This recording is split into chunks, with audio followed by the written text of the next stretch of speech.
My daughter said to me once, Mom, what's wrong with being mediocre? I'm like, what? Pardon? Did you say that? Yeah. But no, I had to really think deep and long about Yeah. my response to her because, you don't want to crush your kids. Yeah. You want them to thrive. And so I remember just kind of going, well, we all have to get some fluffy response inside. I was like, man, I thought that she's just going to be an identikit. And that's not how it works. Your kids are manifestations of themselves. They become their own individuals.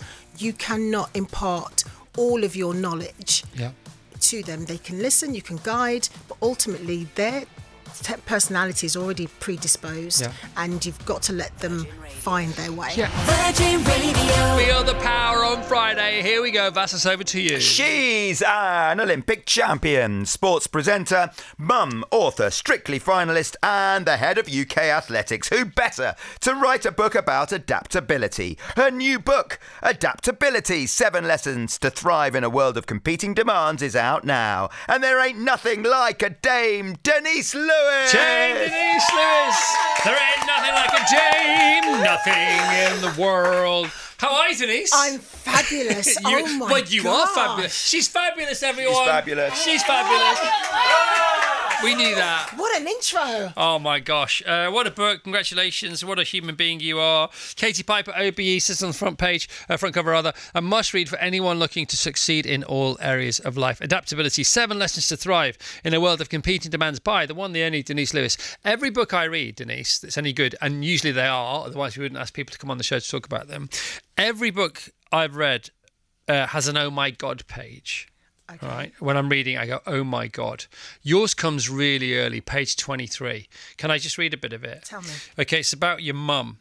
The first weeks of my life were spent living in a hostel with my mum. When she became pregnant out of wedlock, my grandmother wasn't happy, and my mum's stepfather, whom she didn't get on with at all, said she couldn't come back to the house. This left my mum giving birth to me alone in hospital on the 27th of August 1972.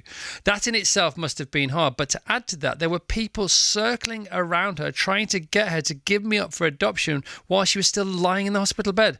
Oh my God. I mean, listen, I've only become live to what the struggles were for my mum in those early days. And I just think it makes her even more just incredible that at such a young age, she had to galvanize herself and just take charge of her destiny at that moment. But it was sad. But out of that tragic or almost circumstances, she found her resilience. She realised that actually I'm going to be a mom. This is my baby, my responsibility.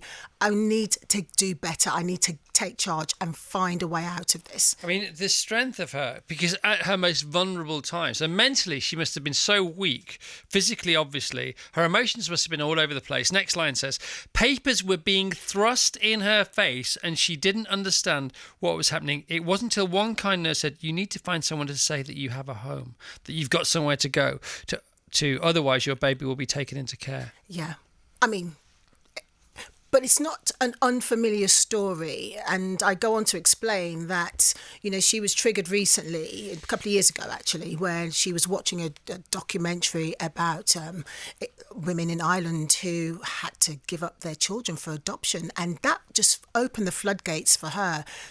Something that was so emotional and difficult at the time just came back to the fore. And that's how we started this dialogue. And so this permission that I think my mum has given herself, like, actually, it's okay to talk about these things. She lived in shame, I think, for so many years that now she's of an age where she can say, you know what, I've weathered the storm. And that just got me thinking about my own beginnings and what I've learned as a mother and as a parent. But I think one takeaway from what you've read there is that there is always a lifeline if you reach out and someone a guardian angel, if you like, can come out and change your circumstances. So you can really turn negative experiences into a positive if you're open to it. And that's your playbook, isn't it? That's what you do. That's 100%. You know, competing at the highest level, you have got to find that you're always reaching out. People all can help you in your life, but you've got to be open for it. And as you said, it's my And playbook. it's all in it. I mean, it is this, you know, it is the 7 lessons to thrive in a world of competing demands, but alongside with that is your life story as well. You know, in your early days at the track and all the training and everything and all the jobs you had to get to fund all the training yourself, and you know, your work ethic. I mean, one of the chapters is about work ethic, isn't it? Can you just speak to that a bit, if you don't mind? Work ethic. I mean, it's everything, isn't it? I mean, you're a master of it. You're always turning the soil, looking for new opportunities. And I think when you are of the mindset, and I call it like be an explorer, try and investigate, find out something new, because that is adaptability, that's evolving, that is finding purpose in something new. And with that comes growth. Yeah. Right. Even if it's as a sports reporter on a local news TV show that you think you're messing up right royally on a minute by minute basis. Yeah, I mean, where was that? Come on, tell us about that. Well, I think is that the story when I was I don't know, I was thrust into BBC's time. I was working Midlands television, and I literally was day two, just going in for like work experience, and I was asked to go live on national television. Which is so difficult. And I'm like, I've never read an auto cue. Yeah, it's fine as a guest, isn't it? Yeah, it's completely fine as a guest, but not when you're anchoring. Yeah. And I was terrified. I felt sick. And you thought that was it, and it was all over. And then the BBC came and calling and said, "Oh, actually, we really like what you're doing. Would you like to come and commentate on the Olympics?" And I was like, "You seriously? Did you see what I did? You know, I was absolutely rubbish." But yeah, you couldn't have been rubbish. That's the thing. That's your imposter syndrome. You speak to that in the book as well. Yeah. Have you met anybody who's any good who hasn't suffered from imposter syndrome, or does it come with the territory, do you think? It comes with the territory. You know, until you really find your feet and that sense of belonging and owning your space, which is a chapter in the book where you say, actually, I come with my own USP and no one else has got what I've got, and I've got to just work it and feel confident. But within that comes the preparation. You have to prepare to be better. Yeah, and you have to be fearless. So even though you didn't think you were any good on Midlands today, or whatever it was, by the way, big up Midlands today. And good luck to you all. And I hope you're having a great time. But you may have thought you fudged it up, for want of another phrase, but you were still fearless within that, weren't you? You still don't fear things, really. And you conclude the book, you know, and about fearlessness, and because fearlessness is freedom. That is true freedom, isn't it? If you can make decisions and live from moment to moment not in fear, you are by dent free. You are free, you are liberated, you are unlocking your true self and not feeling sort of shackled or restricted by other people's conforms that they want to put on you. And so I'm not saying that you ignore everybody, but you've got to have a real deep sense of awareness and do that homework to build your own confidence and that resilience through life. So you've had 1, 2, maybe 3 lifetimes or life experiences, maybe 4, 5, you know, and also every moment is different every day anyway. But it would be, wouldn't it? I would suppose, but tell me if I'm wrong here, but there would be athlete, there would be post-athlete, and pre-athlete for me is all athletes. There's athlete, post-athlete, and mum. And mum is the overarching sort of narrative. But then at the age of 46, mum again, ta-da! Ta-da! Yeah, and he says in the book, well, we weren't planning for it. So a different you kicks in there. I mean, you're 3 kids in already. Yes. But then surprise. Greedy, aren't I? My body's the gift that just keeps on giving, Chris. Yeah. What can I say? I love babies, but at 46, it was like, oh my God, we're really doing this. Yeah. And again, we talk about being fearless. Yeah. You have got to be fearless to know that your body is going to cope. Yeah. You are working against an establishment that says, actually, you're geriatric and you shouldn't be doing this. But not understanding that for a lot of women, the landscape is changing. They're working longer. Their careers are taking them to new spaces and, you know, finding the right partner. It's people having babies later in life. My wife's 46, and she's gagging for another baby. And Drum roll. she This said, is exclusive. well, she said this week she runs about now, and she usually listens to the show. But she said this week she's going to start running without her earpods in, just to have a different experience with running. And I hope to God she's not listening now. Tell her it's doable. No, I'm not going to tell her Yes. anything. You can tell her. I don't care.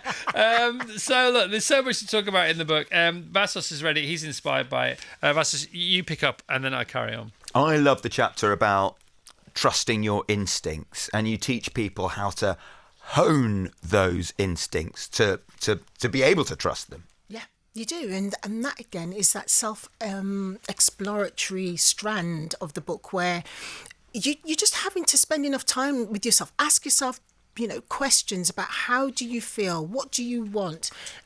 Does that feel right? And how many times do you meet people that said, I knew that wasn't the right decision, but I went along with it, because they haven't actually listened to that inner voice. Yeah. It's a powerful, powerful tool that gets masked in so many guises, and we're bombarded by social media. And I don't knock it, because it's great in in a lot of respects, but sometimes you can give too much to what's happening outside in the world around you, instead of spending that time to have a deep dive on how do you really feel. And also, you can moan about social media whilst also secretly using it as an excuse not to do anything. People do that all the time. They double deal on social media quite a lot. Since retiring from athletics, it says here, found myself using the same tools across different, various windows of my life. What are some of those overarching what are the headlines of those tools, do you think? Some of the tools that I use are asking myself, what do I want to get out of this situation? Right. It's managing, I guess, expectations of others. Mm-hmm. Sometimes I have pretty high standards. Yeah, and you also have bundles. We talked about this off the air, didn't we? It's about not being frustrated with other people not being able to or be willing to keep up with you, because that's not on them. That's on us. It's on you as an individual, and I've had to learn that. I would say sometimes the hard way. My kids probably would say that I'm a nightmare to live with, but I've learned that I've got to check back, and not everybody wants to be operating. Give us a flavour of those nightmares. My daughter said to me once, "Mom, what's wrong with being mediocre?" I'm like, "What? Pardon? Did you say that?" Yeah. But no, I had to really think deep and long about my response to her, because you don't want to crush your kids. You want them to thrive. And so I remember just kind of going, well, we all have to get some fluffy response inside. I was like, man, I thought that she's just going to be an identikit, and that's not how it works. Your kids are manifestations of themselves. They become their own individuals.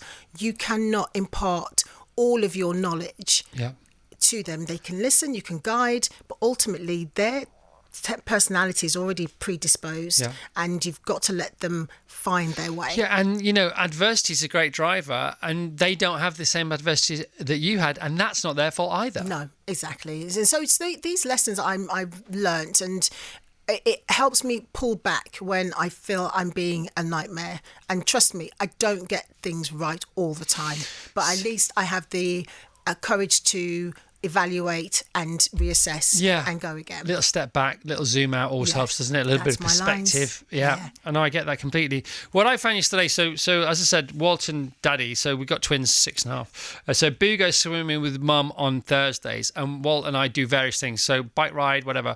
Yesterday we are fortunate enough to have a cold plunge. And so yesterday I got in the cold plunge. Come on, Walt. I said, Daddy, I will, but I'll only go to my waist. Fine. And then he gets on the side, and he's about to go in, and he doesn't go in, right?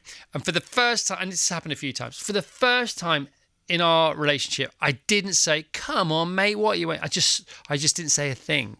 And then he took it over. So he did what I hoped he would do, but I don't think he'd have done it if I'd have carried on egging him on. It was the opposite. So they say this a lot in rehab. It's counterintuitive actions often do anything but counteract what you want. If you just leave things be when you want to force. Wu Wei, Alan Watts talks about it, not forcing. Have you found the same tactic works? Yeah, I have. And again, with my little one, he's can be quite nervous in new spaces. Yeah. And so, the done thing as parents, you take them to all the school parties and, you engage, and it's quite overwhelming for him. And so the lens that I have at the moment is actually, let's just step back a little bit. Yeah. Give him time to adjust. Say no, make it clear to everyone that, no, my little one is not going to do some of the parties for a few months until he gets used to the individuals and the people and the spaces that he's about to dwell in. And we've just took our time, So really. by all means build a nest, by all means feather the nest, Yes. but then don't sort of dominate. Don't dominate. The way people live in that environment. No, try not to. And because that has been my, I think, I wouldn't say flaw, but my learning for the last few years is that you cannot dominate your spaces. You can allow people to thrive, but you've got to sometimes step back and let people be themselves. Lovely little exercises all the way through the book, and they are annotated with a little nib pen and Do you like that? Yeah, I love it. It's my the toolkits, and it's the call to action for everyone, just to have a little reflection. What do you do? Yeah. Because this is just advice. This is what I've learned, which is what helps me. But you may have your own sort of routines. Yeah. But it's how much do you tap into them? Do you actually bring them alive in your everyday? Are you consciously doing what you do to thrive, to self-soothe, to find a way through life, basically? And if you write it down, it becomes physical. And there's something different about that, isn't there? Because you can convince yourself. I think it's called orthorexia. When you I think it's called orthorexia. Forgive me if I got it wrong. But I think it's when you become obsessed with finding about how to be better and to improve your well-being, to the extent that all you do is find out about it, but you forget to put it into action. Get to action, and that is the real skill.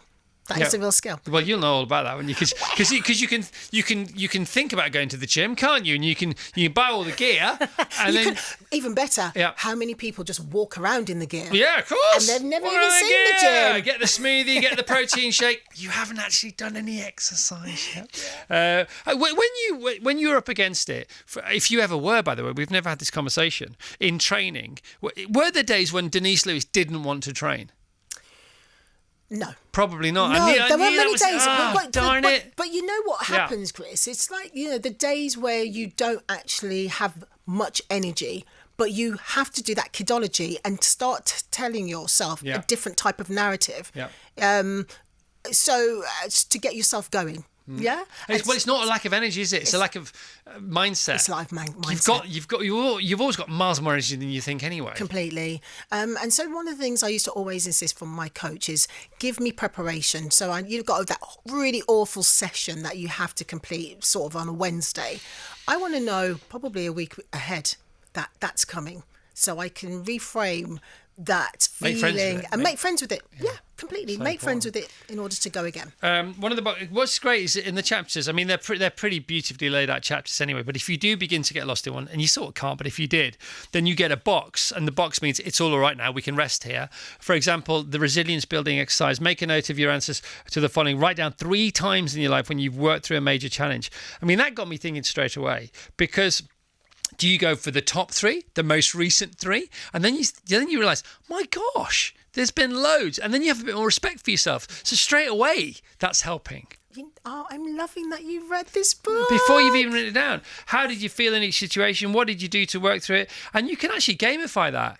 And you go, I'll think of another one tomorrow. And how did that work out? And what's that taught me? And how has that got me where I am now? People forget how much they've already been through. I use a story from one of my closest friends that she forgets how much resilience she's already exuded through her life when she feels like she's spiraling out. And so that writing down, what have you done? How have you done that?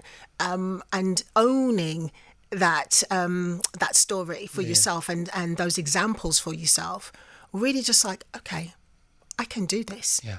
Find your route map out of a difficult situation. Yeah. Write it down. I was reading about you, about the fact, I didn't realise, you know this, Vassos, that Denise, you won our first athletics gold in 8 years in Sydney. Is that right? It's true. I mean, on one leg for the 800 metres to finish it, basically. Yeah. And you talk about, how you react in times of stress. And, that was, I guess, one of the times of heightened stress. You're 800 metres from a gold medal, but your leg doesn't work. Yeah, how's that? Yeah. How's that work? I mean, it went pretty well in the end. It did, but you kind of, in those moments, you don't think about the outcome. You think about what can I do at that moment. I mean, it's well documented. I was injured for 9 weeks before those Sydney Games. So ultimately, it was just trying to stay in the moment and not think about all the things that could go wrong.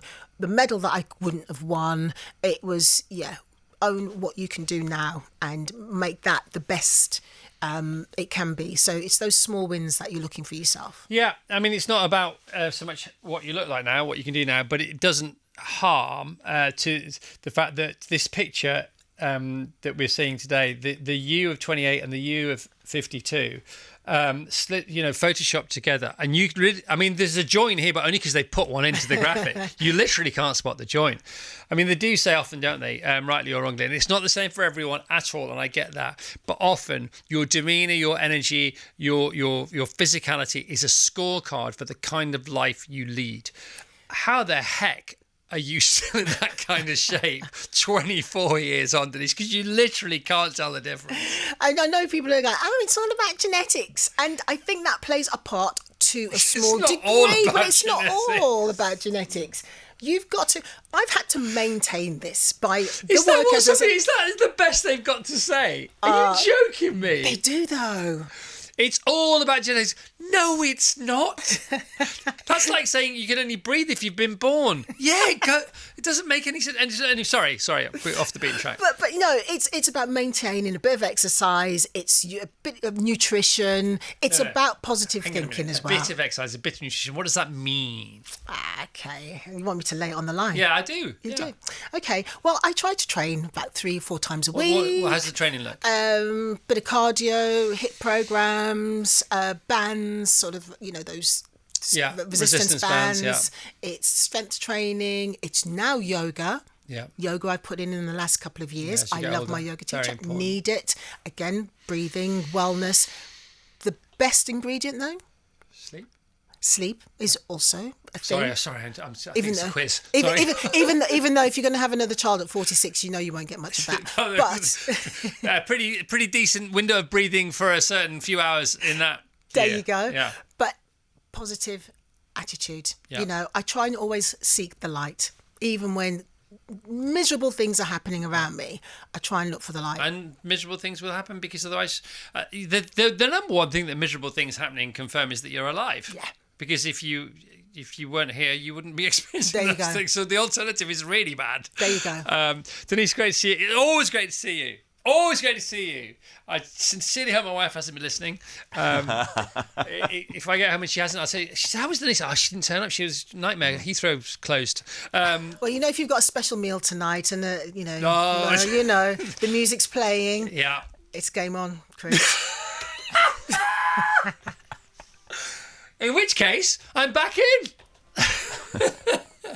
Adaptability, 7 lessons to thrive in a world of competing demands. Denise Lewis, let's hear it for Dame Denise Lewis. All right, bringing all the gold, all the time.